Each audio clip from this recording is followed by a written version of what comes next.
जो लोग मेरा चैनल किरण वॉइस को सब्सक्राइब करेंगे उनको डायरेक्ट व्हाट्सएप नंबर मिलेगा। वो हमारे प्रिंसिपल विक्रम सिंह सर हैं। सर की उम्र लगभग 5 साल की होगी। उनकी पीठ सीधी और शरीर मजबूत था और उनकी आवाज़ बहुत गहरी थी। जब वो स्कूल के गलियारों में चलते थे तो सिर्फ बच्चे ही नहीं, टीचर्स भी चुप हो जाते थे।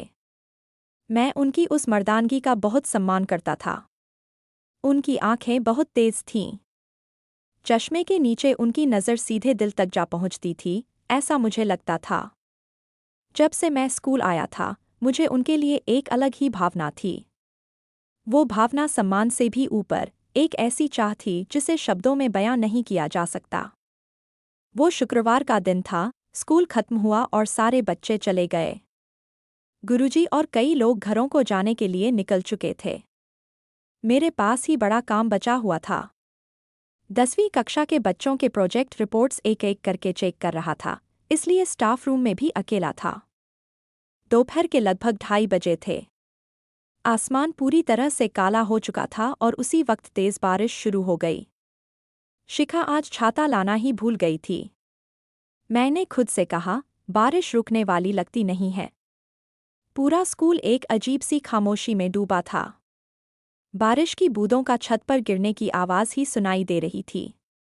मैं किताब के एक कोने पर टिके हुए खिड़की के पास जाकर बाहर देख रहा था। ठंडी हवा का झोंका जब मेरी साड़ी के बीच से टकराया तो मेरी रूह तक सिहरन दौड़ गई। नितमी टीचर अभी तक नहीं गई क्या? अचानक उस गहरे आवाज में सुनकर मैं चौंक गया। पलटकर देखा तो ऑफिस के कमरे के दरवाजे पर विक्रम सिंह सर खड़ा था। उसने सफ़ेद शर्ट पहनी थी और टाई थोड़ी ढीली की हुई थी। उसके हाथ में फाइल का एक ढेर था। मुझे देखते ही उसके चेहरे पर एक मुस्कान आई, जो आम दिनों की तुलना में बहुत अलग और बेहद आकर्षक लग रही थी। अरे नहीं सर, ये काम करते वक्त ऐसा हुआ था। वैसे भी बारिश भी शुरू हो गई थी। मैं लगातार जवाब देता रहा। दिया। मेरा दिल धड़क धड़क कर रहा था। ये आवाज़ उसे सुनाई देती है क्या? मुझे डर लग रहा था। हाँ, बारिश तो बिल्कुल नहीं हो रही है। बस में भीगना तो नहीं है ना? सर मेरी तरफ ऊपर से नीचे तक देखा। उसकी नज़र मेरे चेहरे से साड़ी के किनारे हाथों तक नीचे चली गई। मेरी सहेली को समझ आ गया कि ये कोई साधारण नज़र नहीं थी। मेरा शरीर अंदर से झटका सा महसूस कर रहा था। हाँ सर, मैंने भी वही देखा। मैंने ज़मीन देखते हुए कहा, आइए, ऑफिस रूम में चलते हैं, यहाँ हवा आ रही है। चाय बनाओ और पी लो। मैं भी ये फाइलें खत्म करने तक वहीं रुका। सर, मैंने जवाब दिया जब वो बोले। नॉइडम ऑफिस से निकल गया। मुझे मना करने का मन नहीं था। वैसे भी मुझे उसकी पास रहना था। मैंने अपना बैग भी लिया और सर के पीछे उसके ऑफिस में चला गया। प्रिंसिपल का ऑफिस वहाँ एक अद्भुत खुशबू से भरा था। वो खुशबू सर के इस्तेमाल वाले परफ्यूम की थी। कमरे की सारी खिड़कियां बंद थी, इसलिए बाहर की बारिश की आवाज़ बहुत धीमी सुनाई दे रही थी। सर अपनी बड़ी कुर्सी पर नहीं बैठे थे। उन्होंने मेरे सामने जो कुर्सी थी, मुझे खींच कर दी और वो खुद किनारे पर खड़े हो गए। अब वो मेरी तुलना में थोड़ा ऊपर थे, लेकिन मेरे बहुत करीब। तुम नए हो इसलिए शायद अभी कामों में पूरी तरह से माहिर नहीं हुए हो। देखो ना, रात होने तक मत रहो बच्चे। यहाँ थोड़ा ठंडा है।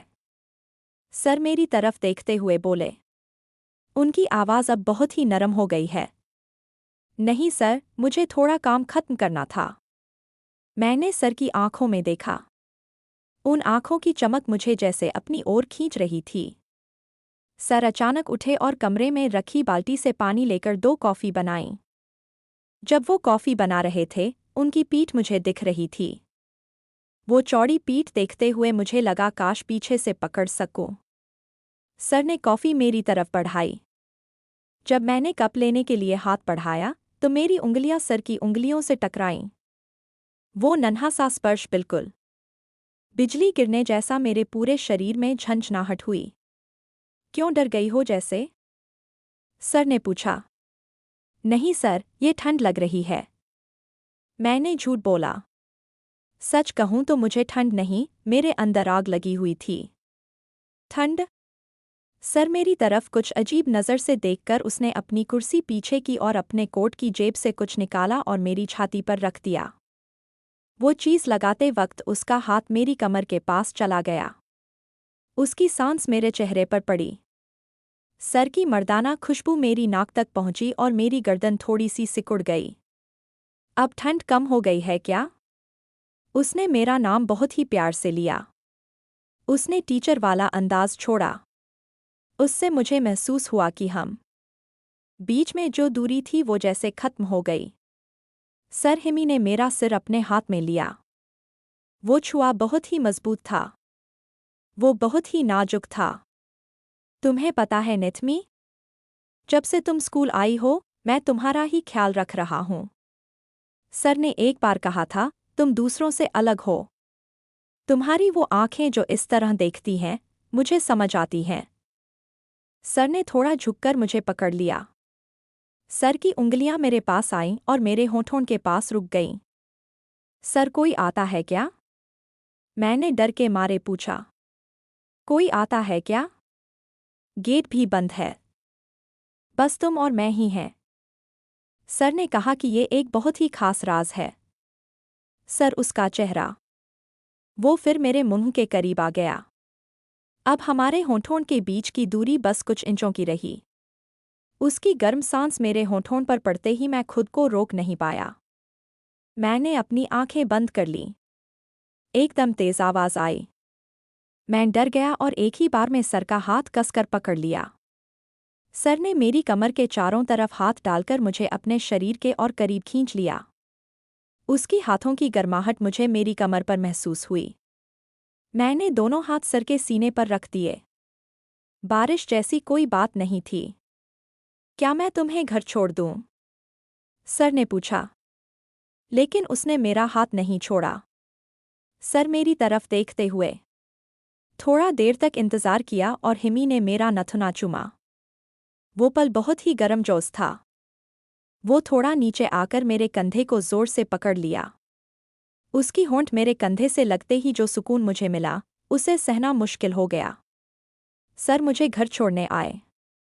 कार में जाते वक्त सर ने ज्यादा बात नहीं की। लेकिन हर बार जब वो गियर बदलता, उसकी हाथ मेरी हाथ में आ जाती। उतरते वक्त सर ने कहा, ध्यान से जाना। सोमवार को मिलेंगे। बस इतना ही। पर उसकी आंखों में एक बड़ी सी दावत थी। शनिवार और रविवार के 2 दिन मुझे ठीक वैसा ही महसूस हुआ जैसे पूरा हफ्ता बिताया हो। घर के काम करते हुए भी। मेरा फ़ोन तो मेरे हाथ में ही था। सर बात करेंगे या मैसेज करेंगे क्या, मैं पागलों की तरह देख रहा था। लेकिन सर चुप थे। उस चुप्पी ने मेरी जिज्ञासा और बढ़ा दी। रविवार रात करीब 10 बजे मेरे फ़ोन पर एक मैसेज आया। अनजान नंबर से। कल स्कूल आओगे क्या? वो मैसेज देखते ही मेरी हथेली पसीने से भीग गई। हाँ सर, मैंने कांपती उंगलियों से रिप्लाई किया। 1 मिनट भी नहीं बीता था कि अगला मैसेज आया। Good issue. वो शब्द देखते ही मैं बिस्तर पर पलट गया। उस रात मेरी नींद हराम हो गई। सुबह जब स्कूल जाने की तैयारी कर रहा था, तो मैं पहले से कहीं ज्यादा घबराया हुआ था। मैंने चुना था वो गुलाबी रंग की टाइट स्कर्ट जो मेरी बॉडी पर फिट होती है। उसे पहनते हुए मेरी कुछ रिंकल्स दिख रही थीं। वरना मैं जो दिखता था उसे चुप्पी से छुपा लेता। लेकिन आज मैंने सोचा कि वैसे ही रहने दो, खुलकर। स्कूल जाते हुए जब साइन करने वाले जगह पर गया तो सर ऑफिस में थे। मुझे देखते ही उनकी फेशियल एक्सप्रेशन बदल गई। लेकिन उनकी आंखों में हंसी थी। उन्होंने चश्मा ऊपर करके मेरी तरफ देखा तो मेरी टांगें कांपने लगीं। गुड मॉर्निंग नेथ। उन्होंने जवाब दिया ऐसा कि किसी ने नहीं सुना होगा। तीसरी पीरियड की घंटी फ्री हुई। मैंने सोचा लाइब्रेरी जाकर अखबार देखता हूँ। पुस्तकालय स्कूल बिल्डिंग के आखिर में था। उस वक्त बच्चों की क्लासेस की वजह से लाइब्रेरी का टाइम बहुत कम था। लाइब्रेरियन मिस नहीं दिखी। मैं किताबों की एक रैक के पास जाकर नई किताब चुनने लगा। 2 रैकों के बीच मैं अकेला खड़ा था। अचानक मुझे लगा कि कोई मेरे पीछे आकर खड़ा हो गया है। लेकिन साथ ही उस परिचित खुशबू ने मुझे पीछे मुड़कर देखने पर मजबूर कर दिया। विक्रम सिंह सर था। वो मेरे बहुत पास खड़ा था, ऐसा कि 2 रैकों के बीच की जगह कम पड़ गई थी। सर मेरे सामने खड़े हुए तो मुझे कहीं जाने की जगह नहीं मिली और मैं फंस गया। सर मेरी सांसें फंस गईं। डर लग रहा था। हुआ क्या? सर ने बड़ी ही धीरे से पूछा कि उसने चारों तरफ देखा, कोई था या नहीं, ये पक्का कर लिया। उसके बाद वो मेरी तरफ थोड़ा और झुका। अब मैं घबराने लगी। सर मेरे सामने थे। हमारी बाहों के बीच एक भी जगह नहीं थी। सर की सांस मेरे चेहरे को छू रही थी। तुम आज बहुत खूबसूरत लग रही हो। सर मेरे कान के पास आकर धीरे से बोले। मुझे ये रंग बहुत पसंद है। उसने अपनी हाथ बड़ी नरमी से मेरे हाथ की हथेली पर रख दिया। उस स्पर्श के साथ मेरा पूरा शरीर ठंडा हो गया। सर की उंगलियां मेरे हाथ पर धीरे धीरे घूमने लगीं। उसकी नज़रें मेरी होठों पर टिक गईं। सर कोई आ रहा है? मैंने मुश्किल से शब्द निकाले। मेरा दिल जोर जोर से धड़क रहा था। भाग के बाहर आने जैसा लग रहा था। कोई नहीं आ रहा था। मिस वेमला कैंटीन गई। सर ने वो बात थोड़ी हंसी के साथ कही। मैं इंतज़ार कर रहा था जब तक तुम बच्चा लेकर आओगे। सर ने एक हाथ मेरे सिर के पीछे रख रखा था। दूसरी हाथ मेरे हाथ पर था। पैंट की वजह से मेरे हाथ का नरवन वाला हिस्सा उसके हाथ में फंसा हुआ था। जब सर का ठंडा हाथ मेरे हाथ पर था तो मुझे सिहरन हुई। मैंने अपनी आंखें बंद कर लीं। मुझे तुम्हें देखना था, नथमी। दोनों पैरों से खड़ा होना मेरे लिए मुश्किल था।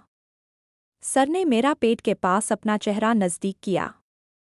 जब उसका नाक मेरे पेट से टकराया तो मेरे दोनों पैर कांपने लगे।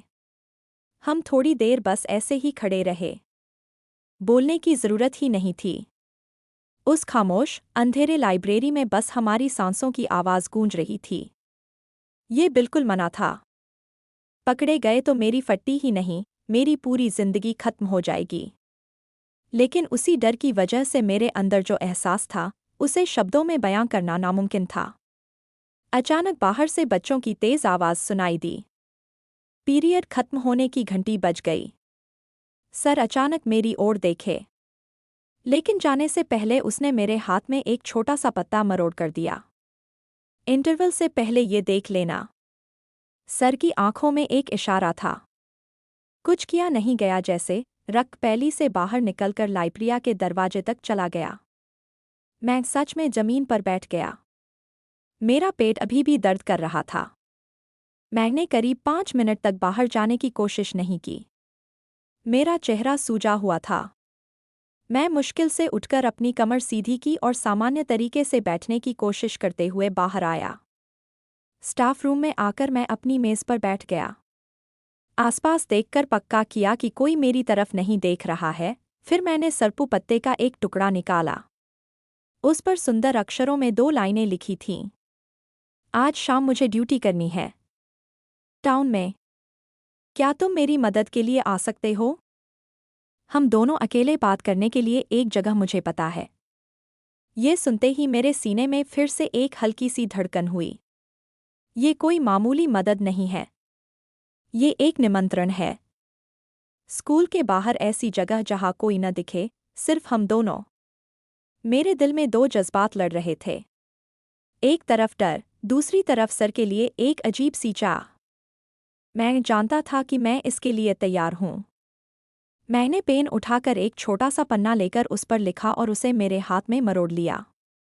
अगले पीरियड में मेरी कोई क्लास नहीं थी। मैं धीरे से ऑफिस की ओर चला गया। सर फोन पर थे, एक साथ सही बात करते हुए। मुझे देखते ही उसने बात बंद नहीं की, लेकिन उसने मुझे अंदर